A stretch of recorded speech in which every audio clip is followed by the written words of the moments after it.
मैं बताना चाहती हूँ, ये जो हमने एजेंडा लिया है हमारे सारे पार्षदों का दर्द है।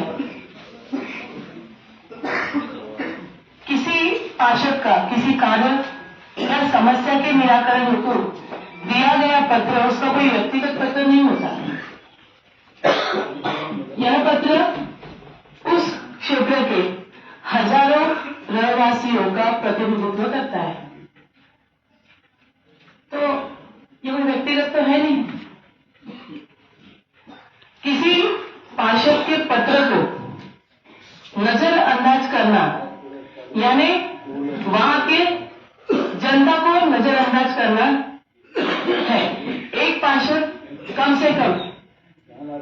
से कम 30 से 40 हजार जनता का प्रतिनिधित्व करता है। वो जनता उसके पास आती है, वो जनता के हित के लिए, जनता की सुविधा के लिए एक माध्यम बनता है और पत्र द्वारा उसकी समस्याएं अपने अधिकारियों के समक्ष रखता है। अब अगर हमारे अधिकारी उसको नजरअंदाज करें तो इससे बड़ा पाप क्या हो सकता है। ये बार बार मुझे लगता है कि आधे पत्र तो हमारे पार्षदों के भर भी गए होंगे लेकिन उस पर निराकरण नहीं हुआ होगा। मैं कहना चाहती हूं, पार्षद के किसी भी पत्र पर प्रतिक्रिया अवश्य देनी चाहिए। उसकी एक सभापति महोदय समय सीमा निश्चित हो।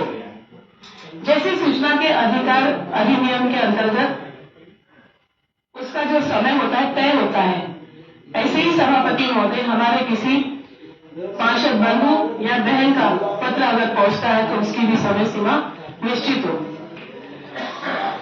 पहले तो किसी पार्षद द्वारा निगम से संबंधित कोई सूचना मांगे जाने पर न देना और उस पर वांछित कार्रवाई न करना एक गंभीर विषय है। पार्षद निगम का ट्रस्टी होता है, उसके साथ निगम को पारदर्शी होना चाहिए।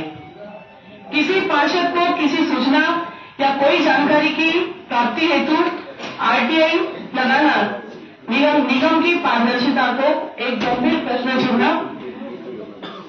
लगाता है और उस पर एक नगर निगम पर प्रश्न चिन्ह खड़ा करता है।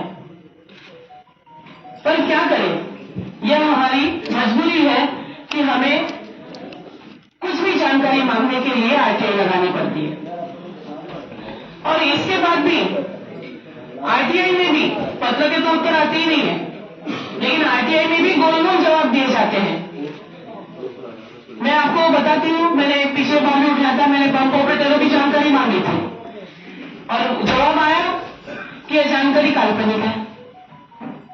दूसरा, मेरे वार्ड में ही मछली घर स्थित है, मैंने वहां से जानकारी मांगी तो वहां पे कहा गया पोस्टल ऑर्डर पर विभाग का नाम लिखा गया, कहकर लिखा नहीं गया, कहकर टाल दिया गया। तीसरी बात,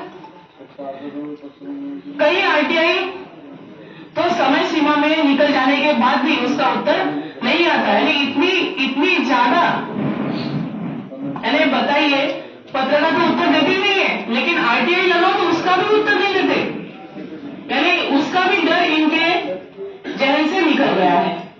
इससे बड़ी शर्मनाक स्थिति क्या हो सकती है। सभापति महोदय, मैं आपके माध्यम से कहती हूँ कि यह गंभीर विषय है। आज आसानी से इसका कोई ठोस कदम आप उठाएं और इसमें रास्ता निकालें। धन्यवाद।